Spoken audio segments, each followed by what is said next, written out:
الله الرحمن الرحيم الحمد لله رب العالمين والعاقبة للمتقين والصلاة والسلام على رسوله النبي الكريم أما بعد فقد قال الله تبارك وتعالى في الكلام المجيد والفرقان الحميد بسم الله الرحمن الرحيم الحمد لله رب العالمين الرحمن الرحيم مالك يوم الدين إياك نعبد وإياك نستعين اهدنا الصراط المستقيم صراط الذين أنعمت عليهم غير المغضوب عليهم ولا الضالين آمين إن الله وملائكته يصلون على النبي يا أيها الذين آمنوا صلوا عليه وسلموا تسليما الصلاة والسلام عليك يا سيدنا رسول الله وعلى آلك وأصحابك الصلاة والسلام عليك يا شفيع المذنبين وعلى آلك وأصحابك يا رحمة العالمين الحمدللہ الحمدللہ الحمدللہ تمام تعریفیں رب العالمین کے لیے، تمام درود و سلام رحمت للعالمین کے لیے، آپ کی آل پر، آپ کے اصحاب پر اور آپ کی ازواج مطہرات پر کروڑوں درود کروڑوں سلام، صالحین پر اللہ کی برکتیں اور اس کی رحمتیں، اللہ پاک اپنے فضل سے اپنی رحمت سے ہم سب کی حاضری قبول و منظور۔ اللہ رب العزت ہم سب کو قرآن کریم پڑھنے کی، سمجھنے کی اور اس پر عمل کرنے کی توفیق عطا، قرآن کریم کی فہم و فراست عطا فرمائے، صاحب قرآن کی معرفت و محبت عطا فرمائے۔ اللہ رب العزت کے فضل کے بغیر اور سرکار دو عالم کی نظر کرم کے بغیر خیر کا کام تو ہو ہی نہیں سکتا۔ بالخصوص قرآن مجید فرقان حمید پر عمل کرنا مشکل ہے ہر دور کے اندر، یعنی کہ اس دور کے اندر اللہ تبارک و تعالیٰ کا فضل ہو، اس کی رحمت ہو اور کریم آقا کا کرم ہو تو یہ مشکل کیا ناممکن بھی آسان ہو جاتا ہے۔ آج الحمدللہ قرآن مجید فرقان حمید کی سورہ فاتحہ کو 7واں دن ہو گئے تلاوت کرتے ہوئے۔ شکر اس کی ذات پاک کا، احسان ہے اس کی ذات پاک کا۔ آج انشاءاللہ العزیز سورہ مبارکہ کی آخری آیات کی تلاوت اور ترجمہ اور تفسیر سننے سنانے کی سعادت حاصل کریں گے۔ اللہ کریم ہماری ہر مقام پر مدد فرمائے، آمین۔ بالخصوص قرآن کریم کا ترجمہ اور اس کی تفسیر میں ایک ایک جملے، ایک ایک حرف میں ہماری مدد فرما کر ہمیں قرآن کریم کے برکات و انوار عطا فرمائے، آمین۔ بسم اللہ الرحمن الرحیم، اللہ کے نام سے شروع کرتا ہوں جو نہایت ہی مہربان ہمیشہ رحم فرمانے والا ہے۔ الحمدللہ رب العالمین، تمام تعریفیں اللہ رب العزت کے لیے جو تمام جہان کا مالک ہے۔ الرحمن الرحیم، جو نہایت ہی مہربان ہمیشہ رحم فرمانے والا ہے۔ مالک یوم الدین، روز جزا کا مالک ہے۔ ایاک نعبد و ایاک نستعین، ہم تیری ہی عبادت کرتے ہیں اور تجھی سے ہی مدد مانگتے ہیں۔ اہدنا الصراط المستقیم، چلا ہمیں سیدھے راستے پر۔ صراط الذین انعمت علیہم، راستہ ان لوگوں کا جن پر تیرا انعام و اکرام ہوا۔ غیر المغضوب علیہم ولا الضالین، اور ان لوگوں کے راستے سے بچا، ان لوگوں کا راستہ نہیں جن پر تیرا غضب ہوا یا گمراہ ہوا۔ قرآن مجید فرقان حمید کی یہ سورہ مبارکہ آج اہدنا الصراط المستقیم سے اس کا ترجمہ اور تفسیر۔ اللہ رب العزت نے اس سورہ مبارکہ کے اندر جو مفسرین نے اس کے نکات بیان کیے اس میں کہ اللہ تبارک و تعالیٰ نے انسان پر احسان کیا ہے، اس کو سیدھے راستے کا خود حکم ہی نہیں دیا بلکہ فہم و فراست بھی عطا کیا۔ بچہ بھی جانتا ہے کہ سیدھا راستہ کون سا ہے، بڑا بھی جانتا ہے کہ سیدھا راستہ کون سا ہے۔ ہر بندے کو اللہ تبارک و تعالیٰ نے یہ فہم عطا کیا، یہ ایک ہدایت ہے، یہ اللہ تبارک و تعالیٰ نے ہر انسان کو عطا کی ہوتی ہے۔ بلکہ میں یہی عرض کرتا ہوں کہ جانوروں کو بھی اور پرندوں کو بھی اللہ تبارک و تعالیٰ یہ فطرت کے اندر ہدایت عطا کرتا ہے، تو نے کیا کرنا ہے، تو نے کیا کرنا ہے۔ آپ نے دیکھا ہوگا پرندوں کے چوزوں کو، پرندوں کی چوزوں کی ماں جب ان کے ساتھ کھڑی ہوتی ہے تو جب کوئی حملہ کرنے والا پرندہ، شکاری پرندہ آتا ہے تو وہ ایک مخصوص آواز دیتی ہے جس کی وجہ سے وہ معصوم چھوٹے چھوٹے چوزے اکٹھے ہو جاتے ہیں اور اپنے آپ کو سنبھال لیتے ہیں اور اپنے آپ کو محفوظ کرنے کے لیے کوئی محفوظ جگہ کی طرف بھاگتے ہیں، جو اس بات کی دلیل ہے کہ ہر ایک کو معلوم ہے کہ نقصان کیا ہے اور نفع کیا ہے۔ اسی طریقے سے انسان کا معاملہ ہے، بچہ 7-8 مہینے کا پکڑ سکتا ہو، جو ماں کو، باپ کو، وجود کو پکڑتا ہو، تو اس بچے کو کبھی آپ سینے کے ساتھ لگا کے کھڑے ہو، تجربے کے طور پر آپ اس بچے کو آہستہ آہستہ ہاتھ ڈھیلا کریں، چھوڑنے کی کوشش کریں، وہ بچہ آپ کو پکڑ لے گا، وہ یہی سمجھے گا کہ میں گر جاؤں گا، میرا نقصان ہو جائے۔ اس کو یہ پتہ 7-8 ماہ کا بچہ جو پکڑتا ہو، جو ہاتھ ڈالتا ہو، کپڑوں کو پکڑتا ہو، تو اس بچے کو آپ گرانے کے لیے آہستہ آہستہ ہاتھ ڈھیلا کریں تو وہ پکڑ لے گا کہ میں کہیں گر نہ جاؤں۔ یعنی اللہ تبارک و تعالیٰ کی وہ ذات ہے جس نے ازل سے ہی ہماری رہنمائی فرمائی ہے اور ہمیں ہدایت عطا کی ہے۔ ایک ہدایت یہ ہے جو میں عرض کر رہا ہوں، اور اس ہدایت کی جو بات ہو رہی ہے کہ اللہ تبارک و تعالیٰ کی بارگاہ سے فریاد کی جا رہی ہے، خیرات مانگی جا رہی ہے، دعا کی جا رہی ہے، وہ ہدایت سیدھے راستے کی ہدایت ہے۔ باشعور ہونے کے بعد جب اللہ اس کے رسول کی طرف سے بندے پر، انسان پر فرض ہو جاتا ہے نماز پڑھنا، شریعت کا قانون، شریعت کے احکامات اس پر لازم ہو جاتے ہیں، اس کے بعد اس پر فرائض مقرر کر دیے جاتے ہیں۔ اللہ تبارک و تعالیٰ نے فرض مقرر کیا ہے، نماز ہے، روزہ ہے، زکوٰۃ ہے، صدقات ہے، یہ تمام چیزیں، حج ہو گئے۔ تو خالق کائنات کی بارگاہ نے جس وقت اس سورہ مبارکہ کے اندر حکم دیا تو حکم دینے کا انداز دیکھیے، سب سے پہلے یہی فرمایا تو میری بارگاہ کے اندر اس انداز میں عاجزی کے ساتھ عرض کر کہ اے اللہ ہم تیری ہی عبادت کرتے ہیں، ہم تجھی سے ہی مدد مانگتے ہیں۔ انداز گفتگو دیکھیں قرآن پاک، ہم تیری ہی عبادت کرتے ہیں اور عبادت کے معاملات کے اندر ہم تیری ہی مدد چاہتے ہیں۔ عبادت ہم اگر تیری کرتے ہیں تو مدد ہم کسی اور سے نہیں، مدد بھی تیری بارگاہ سے ہم مانگتے ہیں، ہم تیری بارگاہ سے خیرات مانگتے ہیں، ہماری قدم قدم پر مدد فرما، ہماری سانس سانس میں مدد فرما، ہمارے ہر مقام پر مدد فرما۔ بالخصوص جب بات آ جائے صراط مستقیم کی تو یا اللہ ہم تو صراط مستقیم پر چل ہی نہیں سکتے، صراط مستقیم پر تو ہم نہیں چل سکتے جب تک کہ تیرا فضل نہ ہو، جب تک کہ تیری رحمت نہ ہو، اور تیرا فضل اور تیری رحمت جب تک ہمیں پکڑ کے لے کے نہ چلے ہم صراط مستقیم پر نہیں چل سکتے۔ اس لیے خوبصورت انداز میں گفتگو فرماتے ہوئے ارشاد فرمایا کہ اہدنا الصراط المستقیم، صراط راستے کو کہتے ہیں، مستقیم سیدھے راستے کو کہتے ہیں، مضبوط راستے کو کہتے ہیں، سیدھا راستہ، مضبوط راستہ۔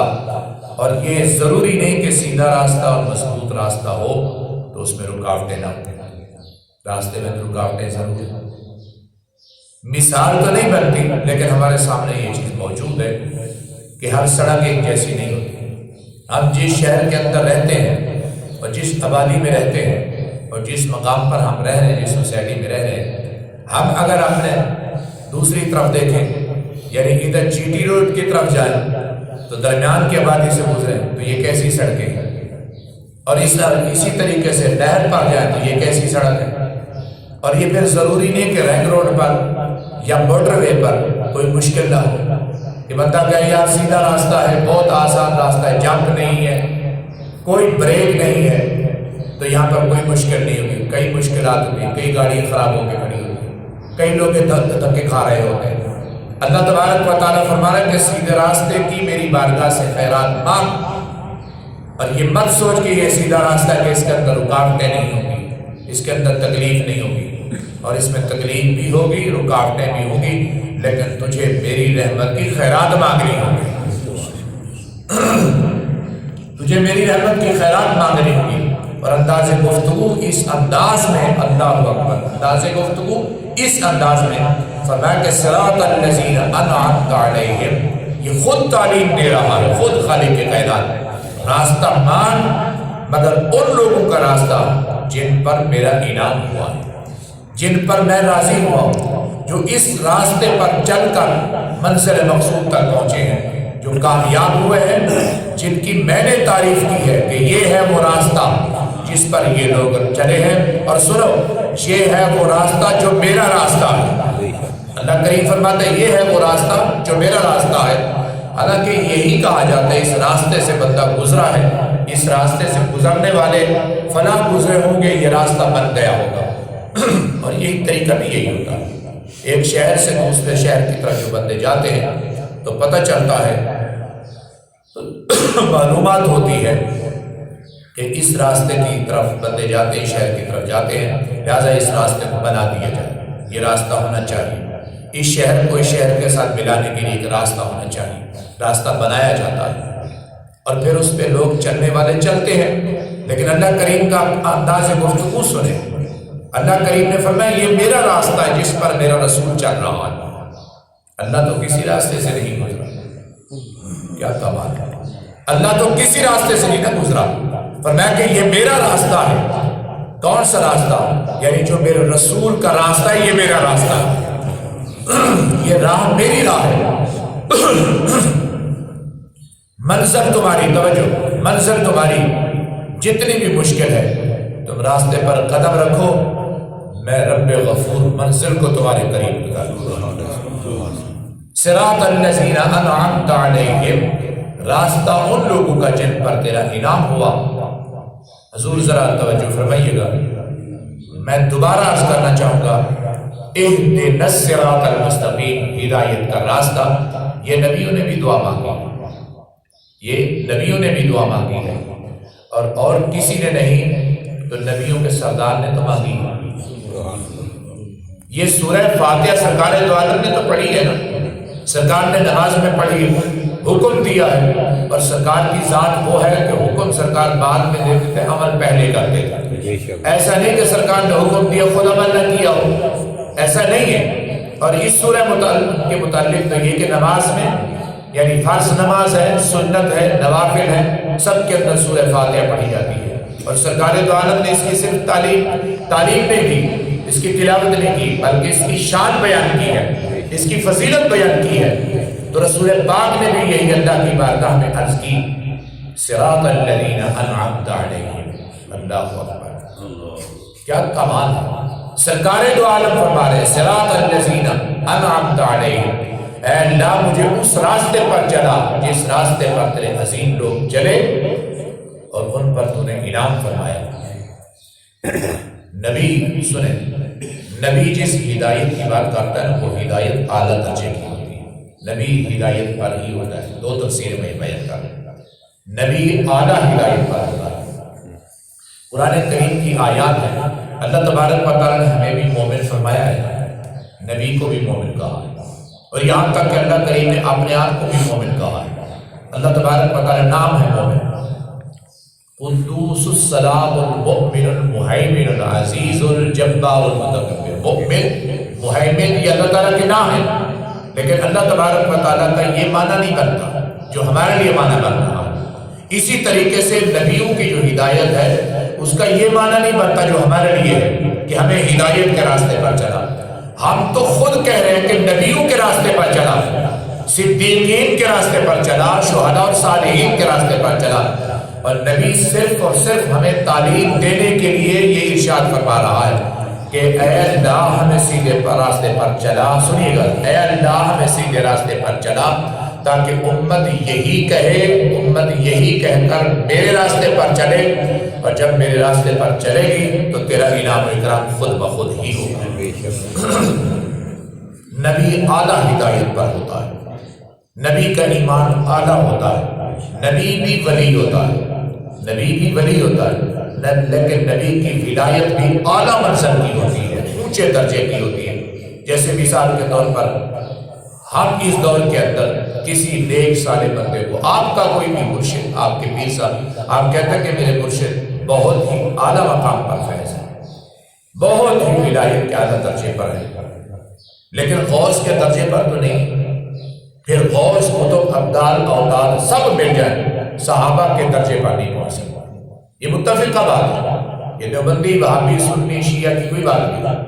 صحابہ کرام کے درجے کو ان کی ولایت کے مقام پر نہیں نہ پہنچ سکتے، صحابہ میں بھی ولی تھے، اللہ کے دوست تھے، لیکن نہیں پہنچ سکتے۔ میرے عرض کرنے کا مقصد یہ ہے کہ نبی کا یہ کہنا یا نبی کا یہ دعا مانگنا ہے، اللہ مجھے بخش دے، فاعف عنا واغفر لنا، یہ نبی نے بھی دعا مانگی ہے نا، اے اللہ مجھے بخش دے۔ یہ تعلیم ہے ہمارے لیے، یعنی جب تک اللہ تبارک و تعالیٰ کا نبی کسی بھی عمل کو نہ کرے تو وہ عمل عبادت نہیں بنتا۔ لہٰذا نبی کا یہ کہہ کر اعلان فرما کر یہ کہنا کہ اے اللہ مجھے سیدھے راستے پر چلا، یہ راستہ ہی آسان ہو گیا۔ اب میں اس کی تھوڑی سی وضاحت اور آپ کی پوری توجہ کے ساتھ، کیونکہ میں گفتگو کو مکمل کر رہا ہوں اس سورہ مبارکہ کے ساتھ ہی، حضور نبیوں نے دعا مانگی ہے اور نبی اس پر قائم دائم بھی رہے ہیں۔ نبیوں کے اندر استقامت بھی اعلیٰ درجے کی تھی، اس کی مثالیں خالق کائنات میں بیان کی ہیں، آپ سنیں۔ صراط الذین انعمت علیہم، اے اللہ ہمیں سیدھے راستے پر چلا، وہ راستہ جس پر چلنے والوں کو تو نے انعام سے نوازا۔ اب دوسری آیت سنیں، فَأُولَٰئِكَ مَعَ الَّذِينَ أَنْعَمَ اللَّهُ عَلَيْهِمْ مِنَ النَّبِيِّينَ نمبر 1 وَالصِّدِّيقِينَ وَالشُّهَدَاءِ وَالصَّالِحِينَ، نبی جن پر اللہ کا انعام ہوا، صدیقین جن پر اللہ کا انعام ہوا، اور شہداء جن پر اللہ کا انعام ہوا، اور صالحین یعنی نیک صالح اولیاء کاملین۔ ہم بھی اللہ تبارک و تعالیٰ کے فضل سے، اس کی رحمت سے جس بھی درجے کے ہیں، ہم بھی ان صالحین سے محبت کرنے والے ہیں، ہم بھی شہداء کرام سے محبت کرنے والے ہیں، ہم صدیقین سے محبت کرنے والے ہیں۔ سنیے گا، ہم بھی نبیوں سے محبت کرنے والے ہیں۔ جملہ سننا، بڑی عزت ہے اس میں۔ اللہ کریم نے فرمایا کہ وَحَسُنَ أُولَٰئِكَ رَفِیقًا، کتنے اچھے ساتھی ہیں، کتنا اچھا ساتھ ہے کن کا، جو ان سے محبت کرتے ہیں، جو ان کے راستے پر چلتے ہیں، یعنی ہم صالحین سے، ہم شہداء سے، ہم صدیقین سے، ہم نبیوں سے محبت کرتے ہیں۔ ہم اگر صدیق نہیں، ہم شہداء نہیں، ہم صالحین نہیں، لیکن آپ کو معلوم ہے قرآن و حدیث سے کہ جو جس سے محبت کرتا ہے وہ اسی کے ساتھ ہی ہوتا ہے، جو جس سے محبت کرتا ہے اسی کے ساتھ ہوتا ہے۔ ہم اپنی عبادت کو نہیں دیکھ رہے، ہم اپنے معاملات کو نہیں دیکھ رہے، ہم دیکھ اس بات کو رہیں کہ ہم ہستی کس سے محبت کر رہے ہیں، ہم کن لوگوں سے محبت کرتے ہیں۔ تو اللہ تبارک و تعالیٰ نے انعام فرمایا، خالق کے کائنات نے ارشاد فرمایا نیک لوگوں کا، صالحین کا راستہ اختیار کرو۔ حضور اس راستے پر چلا جا سکتا ہے؟ میں آپ سے سوال کر رہا ہوں، آپ سارے لا کے جواب دے دیں کہ کیا اس راستے پر چلا جا سکتا ہے؟ چلا جا سکتا ہے۔ اگر اللہ کریم نبیوں کو نہ امتحان آزمائشوں سے گزارتا، سنیں، نہ گزارتا تو پھر ہمارے لیے مشکل ہوتا، اور ہم یہی کہتے ہیں یار بات سنو، میں روزہ نہیں رکھ سکتا۔ کیوں بھائی؟ یار یہ ہمارے بس کا کام نہیں ہے روزہ رکھنا، یہ تو نبیوں کا کام ہے۔ اللہ تبارک و تعالیٰ نے کیوں فرمایا کہ نیک لوگوں کے راستے کی بات کرو؟ کیوں ارشاد فرمایا؟ اس لیے فرمایا۔ اب میں چند ایک مثالیں آپ کے سامنے بالکل مختصر عرض کر رہا ہوں۔ نبیوں کی زندگی ہمارے لیے نمونہ۔ پہلا نمبر آدم علیہ السلام۔ آدم علیہ السلام اللہ سے معافی نہیں مانگتے رہے، یہ سبب خود خالق کائنات نے نہیں بنایا تھا۔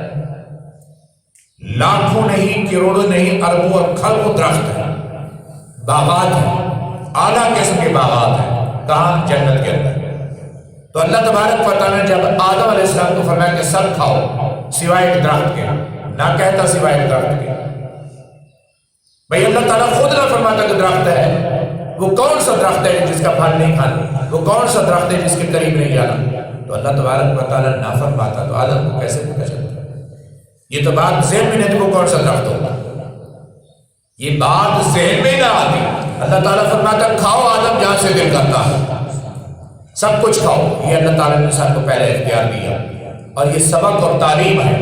آدم علیہ السلام زمین پر تشریف لائے، آدم علیہ السلام کے لیے یہ سبب بنا، یہ بہانہ بنا، لیکن اصل تعلیم یہ تھی کہ میرا نبی ہو کر مجھ سے معافی مانگ رہا ہے، میرا نبی ہو کر مجھ سے معافی مانگ رہا ہے، اور معافی گری اور ساری کے ساتھ مانگ رہا ہے، معافی دن رات مانگ رہا ہے، معافی ایک دن نہیں مانگی. معافی مانگنے کے لیے جمعے کا انتظار نہیں کیا اس ہستی نے، بلکہ وہ 350 سال تک مسلسل معافی مانگتا. اور پھر سنو اس کی معافی جو قبول ہوئی، توبہ جو قبول ہوئی، سبب کیا بنا؟ جناب محمد رسول اللہ کی ذات پاک ہے. یعنی تم واسطے سے مانگو، تم واسطے سے مانگو. جب میں رب بے نیاز ہو کر تم سے بغیر واسطے کے بات نہیں کرتا، تم محتاج ہو کر مجھ سے بغیر واسطے کی بات کرنا چاہتے ہو. اور یہ وسیلہ بنا دیا، یہ سبب بنا دیا. اولیاء کو، صحابہ کرام کو، صدیقین، شہداء اور صالحین کو حکم دیا ان کی اطاعت کریں، ان کی فرما برداری کریں، ان کے نقش قدم پر چلیں. میں عرض کر رہا تھا سیدنا ابراہیم خلیل اللہ علیہ السلام، ان کی سیرت ہمارے سامنے موجود ہے. ابراہیم علیہ السلام کی طرح تم میری بارگاہ میں اس راستے پر چلنے کی کوشش کرو. وہ چاہے تمہیں حکم بھی مل جائے کہ آگ میں جانا ہے، پیچھے پلٹ کے نہ دیکھو کہ میرے رشتہ داروں کا کیا بنے گا، میری اولاد کا کیا بنے گا، میری بیوی کا کیا بنے گا، گھر کا کیا ہوگا. ابراہیم علیہ السلام نے وصیت نہیں کی کہ مجھے وہ جلانے لگے ہیں، مجھے اٹھا کے پھینکنے لگے ہیں. نہ والدہ سے کہا نہ کسی سے کہا، وصیت نہیں کی کہ اب میرے ساتھ کیا ہوگا. اب حضور کوئی پھانسی لگنے کے لیے جاتا ہے تو اسے پوچھا جاتا ہے نا تیری خواہش کیا ہے، اپنے خاندان سے مل لو. ابراہیم علیہ السلام جا رہے ہیں، پلٹ کے بھی نہیں دیکھا. یعنی اللہ مثال کیا دے رہا ہے؟ اللہ مثال یہ دے رہا ہے کہ میرے ابراہیم کی طرح جب حکم خدا آئے تو میں پیچھے مڑ کے نہیں دیکھا. اسی طریقے سے اسماعیل علیہ السلام کی طرح جب والد ان سے مخاطب ہو کر کہے کہ اے اسماعیل، اے میرے نخت جگر، حکم ہوا ہے کہ میں تجھے ذبح کر رہا ہوں، اب تو بتا کہ تیری رائے کیا ہے. اس نے بھی وہ کمال کا جملہ استعمال کیا، فرمایا کہ بابا مجھ سے پوچھنے کی ضرورت کیا ہے، جو حکم ملا اسے پورا کیجئے، اس میں تاخیر کرنے کی ضرورت نہیں ہے، کریں آپ یہ کام. یعنی جب میرا حکم پہنچے تو اسماعیل کی طرح گردن بھی پیش کر دینا. اور اسی طریقے سے جب تمہیں آزماؤ ایوب علیہ السلام کی طرح تو پھر اس آزمائش میں اف بھی نہیں کرنی.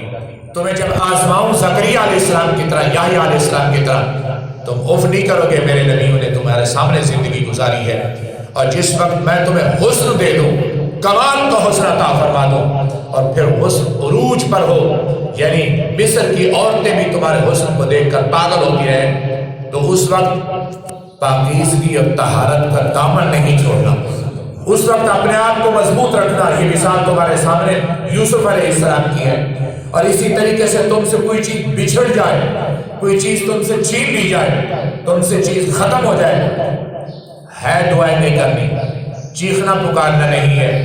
جیسے یعقوب علیہ السلام نے اپنے بیٹے کے یوسف علیہ السلام کی جدائی کے اندر صبر کا دامن نہیں چھوڑا، اور صبر کرتے رہے اور اللہ سے خیرات مانگتے رہے. اور اسی طریقے سے میں تمہیں اختیارات عطا کر دوں، غور کیجیے، تمہیں اختیارات عطا کر دوں، عہدے پر فیض کر دوں، یعنی تم بادشاہ بن جاؤ، شہنشاہ بن جاؤ. اور پھر دوسرا بادشاہ تمہارے فیصلے سے ہٹ کے اگر فیصلہ کر دے، صحیح فیصلہ کر دے، تو پھر تم اس سے پیچھے نہ ہٹنا. جیسے داؤد علیہ السلام کا فیصلہ سلیمان علیہ السلام کا فیصلہ تھا. اب آپ کو میں تھوڑی دیر کے لیے روکنا چاہوں گا. داؤد علیہ السلام نے ایک فیصلہ کیا تھا، باپ تھے والد تھے، غور کرنا، داؤد علیہ السلام باپ تھے، والد تھے، نبی تھے، شہنشاہ تھے. فیصلہ کیا، بکریوں کا فیصلہ تھا. بکریاں کسی کسان کی فصل کو چڑھ گئی تھی، کھا گئی تھی، ختم کر گئی تھی. یہ فیصلہ جناب داؤد علیہ السلام کے پاس پہنچا. داؤد علیہ السلام نے فیصلہ کر دیا. پھر اس کے بعد کیا ہوا؟ سلیمان علیہ السلام کے پاس یہ فیصلہ پہنچ گیا. سلیمان علیہ السلام نے اس فیصلے سے ترمیم کر دی، اس فیصلے سے ہٹ کے فیصلہ فرمایا. اللہ تبارک و تعالیٰ نے سلیمان علیہ السلام کے فیصلے کی تائید کر دی، یعنی بیٹے کے فیصلے کی تائید کر دی. اور سیدنا داؤد علیہ السلام نے پلٹ کے بھی نہیں دیکھا کہ میرا بیٹا ہو کر یہ فیصلہ اور کر رہا ہے جو میں نے کیا وہ نہیں کر رہا۔ یہ اللہ تبارک و تعالیٰ نے مثال بیان کی ہے۔ تم کس بات کی بولی ہو؟ ایک فیصلہ کرتا ہے، دوسرا پھر اس کے الٹ فیصلہ کر دیتا ہے۔ وہ کہتا ہے اس میں تو میری عزت نہیں ہے، اس میں تو میرا یہ ہو گیا ہے، پھر تم قتل پر اتراتے ہو، مارنے بنانے پر اتراتے ہو۔ اور تم یہ کام نہ کرنا جیسے میرے نبیوں نے ایک دوسرے کے فیصلے کو تسلیم کیا ہے، ایسا فیصلہ ہو تو گردن جھکا کر فیصلے کو تسلیم کر لینا۔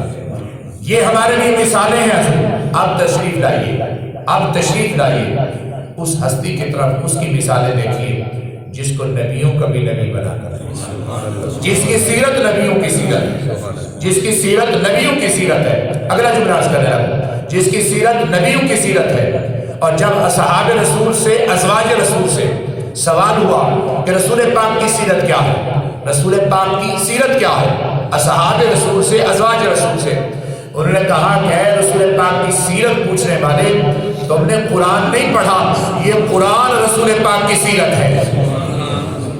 میں جملہ کہہ سکتا ہوں، یہ درس قرآن نہیں ہے، یہ صرف درس قرآن نہیں ہو رہا، ہم سیرت رسول کو ڈھونڈ رہے ہیں، ہم رسول پاک کی سیرت کے تلاش میں ہیں کہ ہمیں کہاں، کس جگہ پر کون سا حکم ملتا ہے، ہم اس پر عمل کریں۔ اس لیے کہ قرآن اور صاحب قرآن ملتے ہیں تو دین بنتا ہے۔ دین نام ہے قرآن اور صاحب قرآن کے عمل کا۔ قرآن نازل ہوتا رہا، صاحب قرآن عمل کر کے دکھاتے رہے تو یہ دین بن گیا۔ اس دین کو خالق کائنات نے کیسی عزت دی۔ رب کریم نے ارشاد فرمایا کہ میرے محبوب آدم سے لے کر عیسیٰ تک جو دین چلا تھا، جو لوگوں کی ہدایت کے لیے نبی پیغام لائے تھے، میں نے آج تک اعلان نہیں کیا، اور آج میں خالق کائنات کو اعلان کر رہا ہوں، اليوم اکملت لکم دینکم واتممت علیکم نعمتی ورضیت لکم الاسلام دینا۔ آج کی اس تاریخ کے اندر میرے محبوب میں نے اس دین کو کامل کر دیا، میں نے اس دین کو مکمل کر دیا ہے۔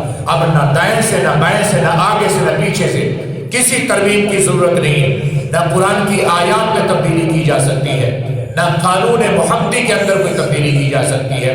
اور جس دین کو میں رب مکمل کر رہا ہوں، اس سے میں راضی بھی ہوں، میں نے اس کو پسند کیا۔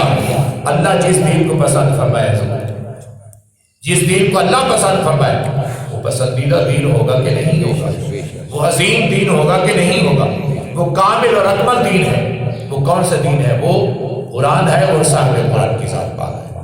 میں یا میرے مسلک کے میرے دوست احباب، میرے مہربان، یہ جو بار بار ہم کہتے ہیں کہ قرآن اور صاحب قرآن، صاحب قرآن، صاحب قرآن، ہم ایسے نہیں کہتے۔ حقیقت بات یہ ہے کہ صاحب قرآن کے بغیر قرآن نہیں سمجھا جاتا۔ قرآن سمجھ ہی تب آتا ہے جب صاحب قرآن کی سیرت ہمارے سامنے موجود ہو، رسول پاک کی ذات پاک موجود ہو۔ میں نہیں کہہ رہا، یہ قرآن کہتا ہے لَقَدْ قَانَ لَكُمْ فِي رَسُولِ اللَّهِ أُسْوَةٌ حَسَنَةٌ۔ حضور توجہ، بادشاہ سے لے کر مزدور تک، بادشاہ سے لے کر مزدور تک زندگی گزارنے کے لیے ان کے سامنے رسول اللہ کی ذات موجود ہے۔ سوڑی زندگی گزارنے، پاکیزہ زندگی گزارنے کے لیے رسول پاک کی ذات پاک موجود ہے۔ اور صحابہ کرام نے تو یہاں تک رسول پاک کی سنت کو، طریقے کو اپنایا ہے۔ سرکار رکے ہیں، سرکار رکے ہیں، سرکار نے دائیں دیکھا ہے یا اوپر دیکھا ہے، یا سرکار نے دو عالم وہاں مسکرائے ہیں، یا سرکار نے وہاں وضو کیا ہے، تو پھر سالہ سال گزرنے کے بعد بھی صحابہ کا یہی معمول رہا۔ اس راستے سے گزرتے تھے، وہی رکتے تھے، وہی رکتے تھے۔ اب سرکار دو عالم سنیں، سرکار دو عالم تو کس حکمت کی وجہ سے رکے؟ سرکار کے سامنے تو کسی نبی کا یہ عمل نہیں تھا کہ یہاں رکنا۔ ابراہیم علیہ السلام یہاں رکے، حج کے موقع پر تو ہم کہہ سکتے ہیں، حج کے مناسب میں تو ہم کہہ سکتے ہیں کہ دیکھو جی یہاں سے آہستہ آہستہ چلنا ہے، یہاں سے بھاگنا ہے، یہاں اوپر چڑھنا ہے، یہاں نیچے اترنا ہے، پھر ادھر جانا ہے، صفا سے مروہ کی طرف، مروہ سے صفا کی طرف، درمیان میں تھوڑا سا بھاگنا ہے۔ اور اسی طریقے سے طواف ہو رہا ہے، طواف کے اندر بھی آپ دیکھ رہے کہ 3 چکر اور طرف کے ہیں، 4 چکر اور طرف کے ہیں۔ ہم نے ادھر سے شروع کرنا ہے، کہاں سے؟ حجر اسود سے شروع کرنا ہے، حجر اسود پر مکمل کرنا ہے، پھر ایک مقام ہے وہاں جا کر نوافل پڑھنے۔ یہ تو ہم کہہ سکتے ہیں کہ یہ تو نبی کی ادائیں ہیں، نبی یہاں رکا ہے، نبی کا یہ فرمان ہے۔ حجر اسود کو چومنا، ہاتھ لگانا، یہ نبی کی شریعت ہے۔ لیکن حضور یہ راستے میں رک جانا، راستے میں مسکرانا، راستے میں وضو کرنا، یہ کیا چیز ہے؟ اور رسول پاک کا رکنا کس وجہ سے تھا، اللہ اس کا رسول بہتر جانتا ہے۔ یہ سوال صحابہ نے بھی نہیں کیا بس کہ عثمان تم یہاں کیوں رکے ہو؟ عثمان تم نے یہاں وضو کیوں کیا ہے؟ گھر سے وضو نہیں کر کے آئے تھے؟ تم یہاں مسکرائے کیوں ہو؟ بلکہ ایک روایت میں ملتا ہے ایک درخت تھا، اس درخت کے قریب سے سرکار گزرتے تھے تو اس کی ٹہنی نیچے لٹکی ہوئی تھی، تو سرکار ساتھ نیچے کر کے گزر جاتے تھے امام شریف کے ساتھ ٹکرا نہ جائے۔ تو وہ درخت کچھ عرصے کے بعد کاٹ دیا، لیکن صحابہ کرام کو پتا تھا اس راستے سے گزرتے تھے، وہاں سے گزرتے تھے، ساتھ نیچے کر کے گزرتے تھے۔ اب ٹہنی تو نہیں ہے، غور نہیں فرما رہے، اب ٹہنی تو نہیں ہے، اب شاخ تو نہیں ہے جو امام شریف کے ساتھ ٹکرا رہی ہے۔ وہ یہی جواب ہوگا، فرض محبت ادا کر رہا ہے، کسی کی ادا کو ادا کر رہا ہے، یہ فرض محبت ہے۔ یہ جو فرض ادا کر رہا ہوں یہ محبت کا فرض ہے، یہ پیار کا فرض ہے۔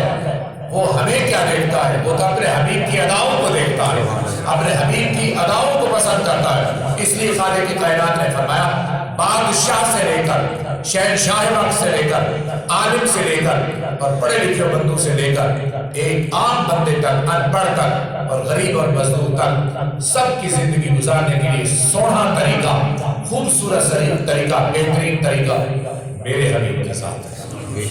لَقَدْ كَانَ لَكُمْ فِي رَسُولِ اللَّهِ أُسْوَةٌ حَسَنَةٌ، یعنی صرف میرے محبوب کی تقلید امامت میں نہ کرو، صرف تقلید فرائض اور واجبات میں نہ کرو، بلکہ گھریلو معاملات کے اندر بھی۔ میرا دل کر گیا ہے، یہ جملے میرے ذہن کے اندر آ گئے ہیں۔ شب برات آنے والی ہے، شب برات کی مناسبت سے سرکار شب برات کو جنت البقیع میں تشریف لے گئے۔